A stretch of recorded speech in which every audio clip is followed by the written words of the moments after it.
Welcome to the next episode of the series on the journey to a plus 20. In this video, we are essentially doing starting off with a plus 12 Halls of Valor. We have a group built. We have our Paladin for a battle res, the Warlock for another battle res, which is always nice. We have a Eddie Shaman for some range and the Lust, and we have a nice DPS Havoc Demon Hunter. So we've done our previous keys already in those previous episodes. In terms of upgrades, my character or the Milking Monk is generally the same at this point. We've crafted up a weapon to get a bit of a stronger weapon now, however. And we've also completed the raid on normal with hopes to get some tier, but unfortunately, that tier still has not come to us yet. We've sitting on item level 381. We did also do the storm events outside the video to get a couple of pieces, so that has boosted up our item level. And we're pretty confident with this one, or being able to succeed with this one. I'm not too afraid of the damage.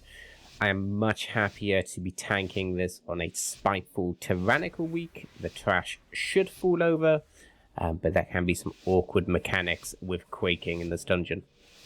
So because of it being fortified, we want to save as much time as we can on the trash. So I activate my Spirit Winds and pull these initial mobs and run them up as fast as I can. Now I want to do a big group here, a big pull. I'm waiting for the Thunder Caller to cast so I can get a kick on him and roll in and gather the group up. It's a bit dangerous at this point. The group starts grabbing some aggro that I don't want them to have. So I'm desperately trying to pull this aggro here. Trying to pick out individual mobs that I'm losing aggro on.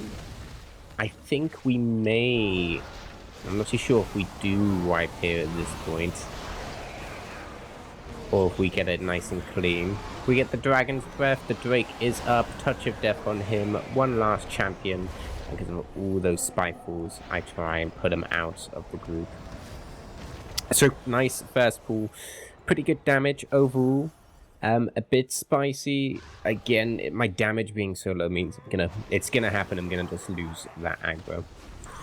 We pull the boss. We have a Lust for it. And this fight isn't too bad on these tyrannical weeks. The main thing is all your group keeps on you. And we want to look around at where that first dragon's gonna spawn. I see it. Is in the entranceway, so we position ourselves there, let it breathe over there, let's run in and gather that. All in all, quite a chilled boss, probably one of the easier ones in this dungeon. I like to preferably just tank this boss in the middle when the breath isn't appearing, because I think this is a nice neutral zone to be able to get in for that first breath. Now this is one of the times where we're now having to deal with storming, and I noticed that there's a big difference in storming and how much it goes off in the key levels. Again, we see the Drake coming in the middle, we can move up and we're going to move straight back in. It only lasts for a second or two, so we can come back and chill there. Or we can beat this in, so we're good here. Nice quaking, dodge some of these storms. And the DPS is pretty insane from this Demon Hunter. I think he was item level 405, but really, really impressive damage. Making these boss fights seem really short, so that helps out the healer, helps out everyone really. Now, we get some unlucky timing. So this dies at just under 10, and I want to go right side. I tell people to wait for the show, and that I'm gonna do a big pull. The reason why I go for this right side is because the left one has two casters, essentially. So that means I'm going to get the first one, pick up the first ad, wait for the first cast to go off, so we don't have to worry about multiple casting. You can see here, grab some damage. And as soon as that first cast goes off, I can kick and I will run them into the rest of the group. Now, it gets a bit dangerous here, just as we're gathering them all together, but overall we have some really good stuns and CCs. So I use my leg sweep, and you see everything's just actually melting. We have the DH stun and everything there. So really easy pull at this point, and we just clean up some of these ads. It not being a bowstring is a godsend. Now, something you're going to notice me doing, and something you need to be aware of if you're melee DPS or if you are tanking, is, or just know I put down the orange and tell people to LOS and stack over there. But one thing that you need to be aware of, like pull that and come over, is that almost all the trash in this dungeon has frontals. That power attack that just goes up is a frontal. The shield maidens who have it also is a frontal, like Mortal Hue, I think. And those frontals can actually be dodged. So you'll see me kiting back quite a bit during these trash pools, although they die so quickly that it's not even too much of a problem. They just seem to fall apart. If anything, aggro is the problem at this point. But I will be stepping backwards out of the way and will receive no damage from them. On these higher fortified keys, that's going to be a mandatory for you. You're not going to want to accidentally just tank and take, 3 times as much damage. Now this sentinel, this patrol on the right, we are actually wanting to avoid the whole dungeon. It's a bit of a low percentage. It takes quite a little bit to kill. Although, to be honest, with this group, it would have melted. But it's a route that I'm comfortable with. So what we're going to do is we're going to keep to the side. I was worried about that champion pulling it, but it's not a problem. Now, I've said about standing out of these frontals, but instead I've opted to just keep still and tank them in one spot, just to make it easier for the DPS. Eating these 2 frontals shouldn't really be much of a problem as we go through this. So really nice, easy kill. I put down a ringer piece to allow people to run through it. But the Warlock does seem to get caught with his Spiteful. Not a problem, we're losing a minor amount of time. So as they come in, I ask to kick the big mob, and we're going to do another big pull, and there's a good trick here actually for how to take not much damage at all. Now I am prioritizing trying to get some aggro here, as I know I'm going to lose some, and I end up eating a few frontals, but we have the stairs behind us. And what we can do is we can walk these ads back to the stairs. And you see there's mortal hues all going up, but it's not a problem. We're not getting hit with any of them. And what we can do is when we're done with them, we can drop down off the stairs and move to the other side. And we're taking minimal damage here. So here I can roll off to the left. And I can go to the other stairs. And like I said, no damage being taken during this time. They will not cast while they're running over to you. Really handy for killing them or taking minimal damage. Now these 2 shield maidens, I do think we end up getting a death here because of the frontals. I like to kind of stand them where they are now. We just make sure we dodge that blasted light. And I like to slowly walk them back so that the melee can quite easily just damage those and stand in front of them or behind them. I do believe a Mortar Hue gets hit onto one of our DPS though, which is a bit of a shame. I think it's as I turn the mob. Reach armor. Oh, I take it back. No deaths. Excellent. But yeah, one thing you wanted to make sure. Now the Paddy doesn't seem to have to be putting out much healing because the DPS is so high, so they're good on mana. And we're going to try and do a double pull hit. Now you may be thinking, oh crap, this could be very dangerous. And it kind of is with Quaking, but essentially when that mob starts casting, we can pull the other one in and get a bit of cleave at this point. We have the Quaking, very hard to see it, but the group managed to succeed. And in fact, by the time they cast Sanctify, the first one's already dead. But essentially you would bring that mob out, we'd be able to damage it whilst Sanctify goes out. I see the Lock running around. I put down the ringer piece for him. The Lock runs straight back out of there. It is what it is.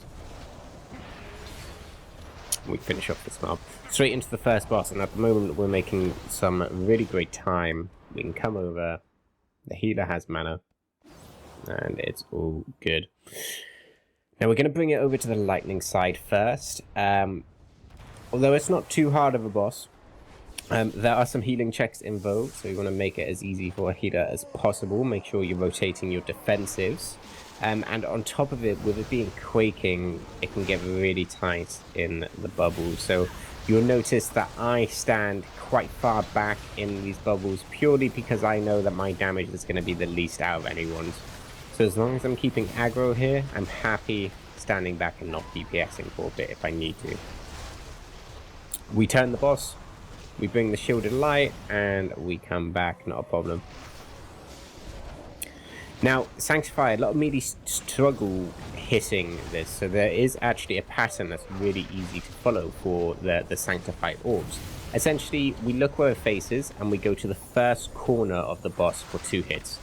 We then move to the next corner for 3, and we rotate around 45 degrees for the last 2, and that's it. That means you're not having to run around in circles, it's nice and free.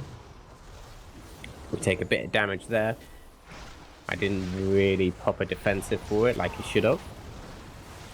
But as you can see, nice and straightforward really. So we're looking at clearing early, and I think we get a huge stack off, and we do end up losing the lock, I believe. At that point, a couple of mobs here. 3 die, and it looks a bit dangerous. I moved the shielded light because our paladin would have got completely blasted at that point, and we're able to recover.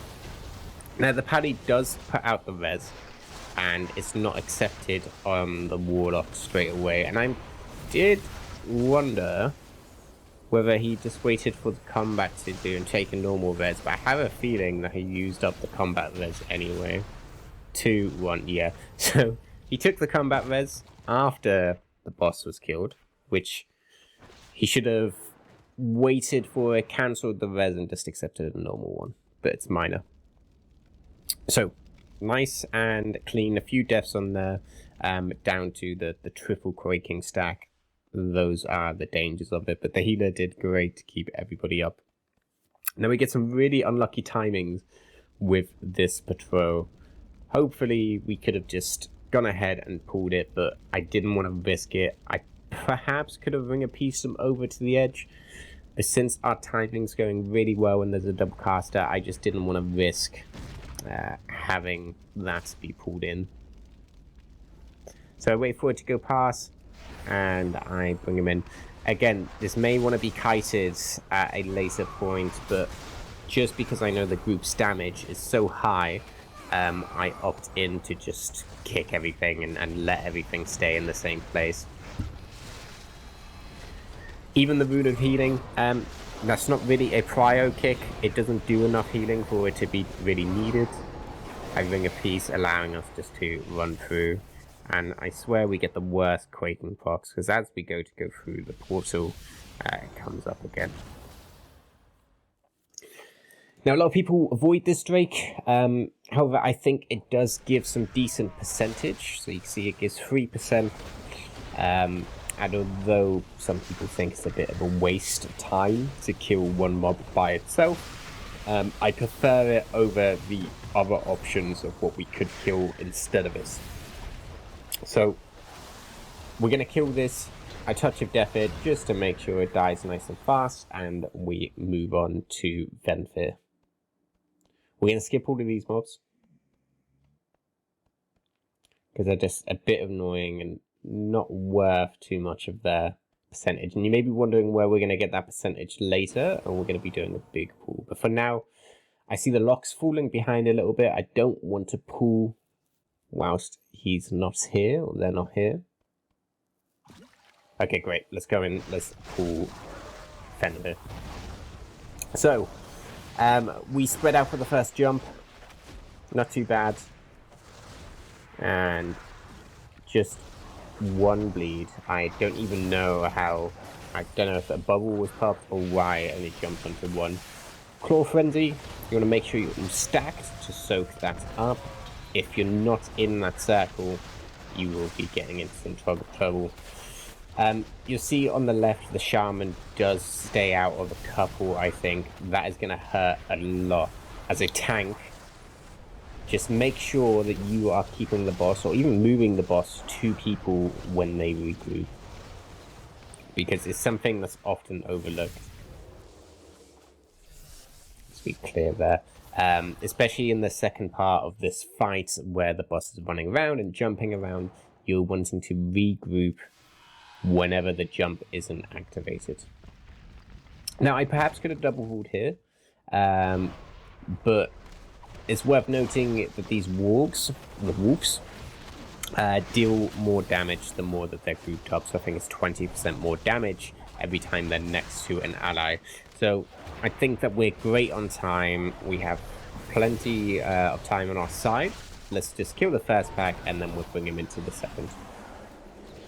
And again, just a ringer piece simply to stop these spitefulls.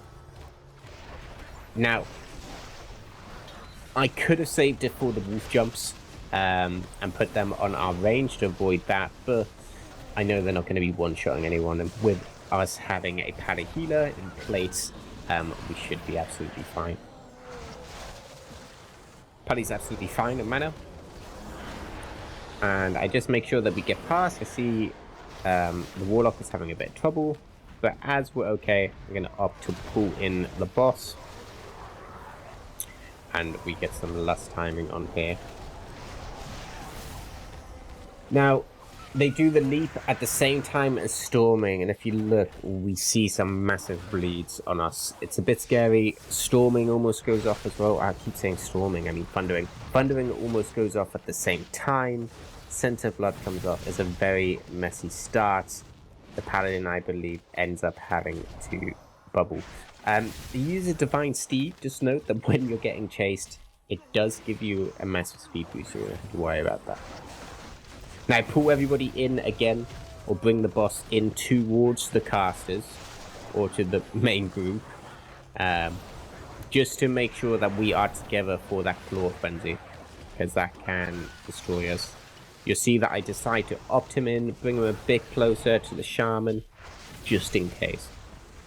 We get lucky though, we get the Scent of Blood coming in, the Demon Hunter lives lives on the edge, and we're good, a nice clean kill.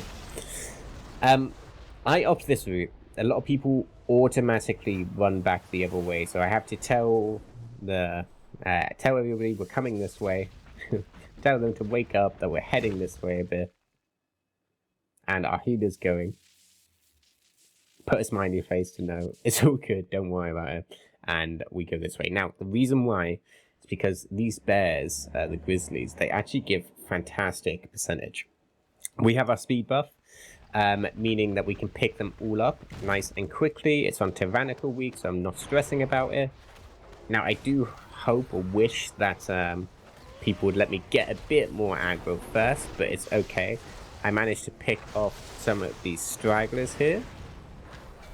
Now, you can kite them because you're super fast, but you just have to make sure that you don't go too far away, because they will try to leap at you, as you'll see them doing. The ringer piece, the AoE CCs, and if you look on the right, this pool alone, it's giving us 10%. And especially on Tyrannical, a nice easy cool, really effective. Just don't stand still and kill him, just kite him back a bit. Touch of Death on the last one, and we're able to move up, and that is a very, very quick 10%. Now, this means that we can skip one of the packs inside. We also don't have to get the Hunter pack out here too. So really nice pull that I would recommend doing. Just hope your party's awake and doesn't go on autopilot with the direction they're heading for. So we dodge the patrol. I ping for people to get outside, or I put down the moon again, say, okay, let's do some LOS. The patrol again is just deciding to mess with us.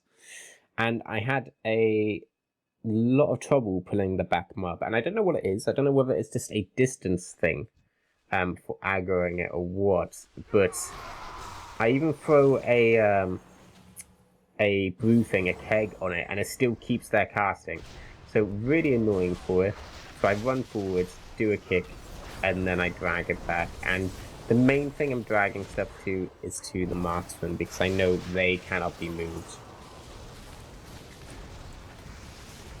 apart from with a ringer piece.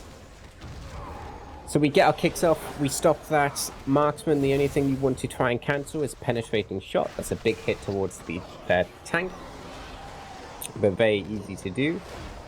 On timing, as we say, we have the patrol come back, and it's really annoying. Now, looking back at this, I probably should have just pulled all 3 sentinels. I don't think we would have lost much time at all.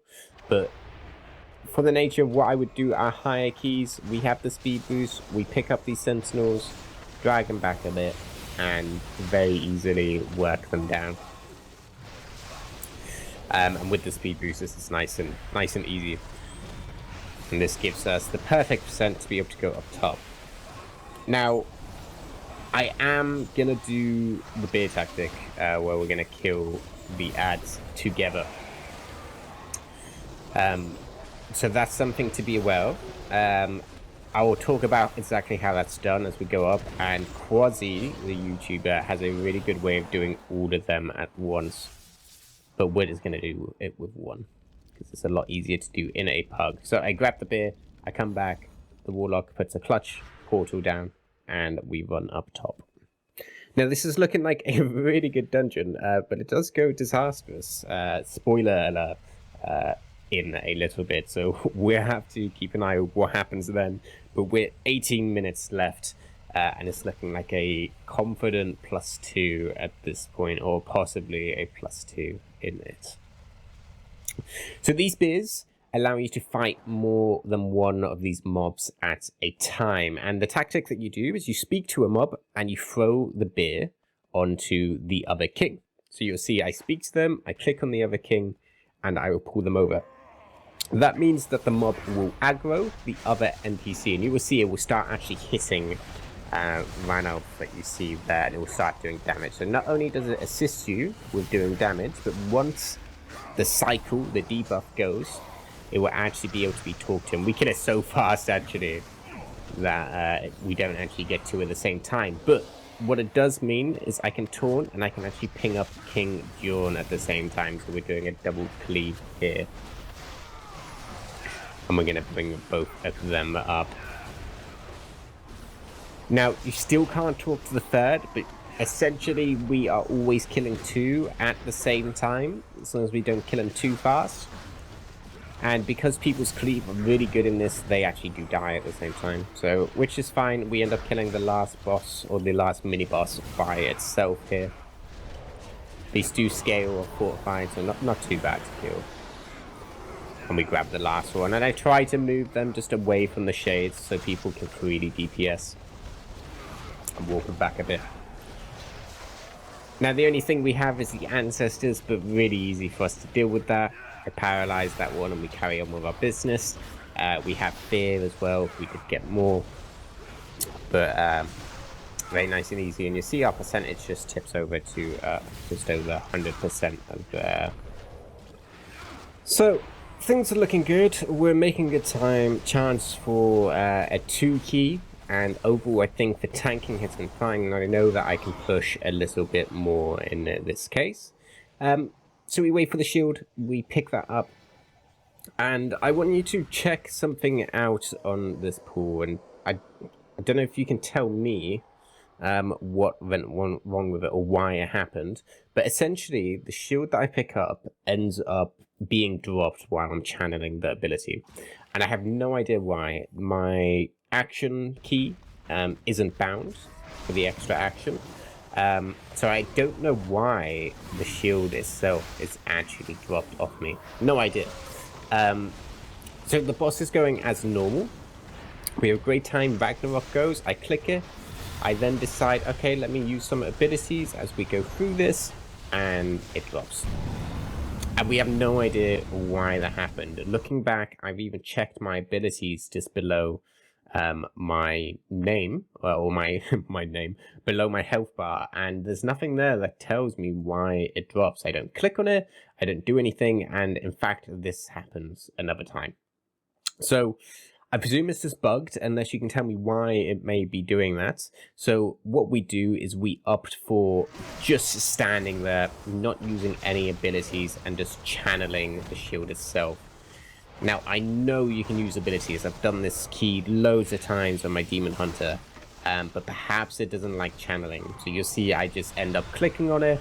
I take my hands off the keyboard and I just let it run through. And yes, we lose out a small amount of DPS on there, but it's minor with the amount that I'm doing. Just very frustrating because we end up losing about 6 or so minutes on that and make it so we can't time it.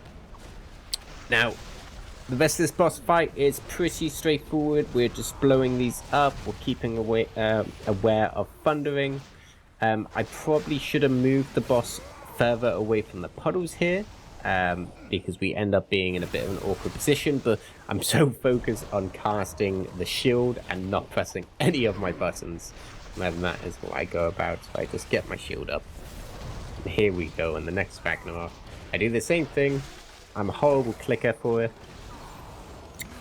Alright, hovering the ability, waiting for it to come, and I click it and I decide again I'm not going to use any abilities, and the channel is perfectly fine in this case.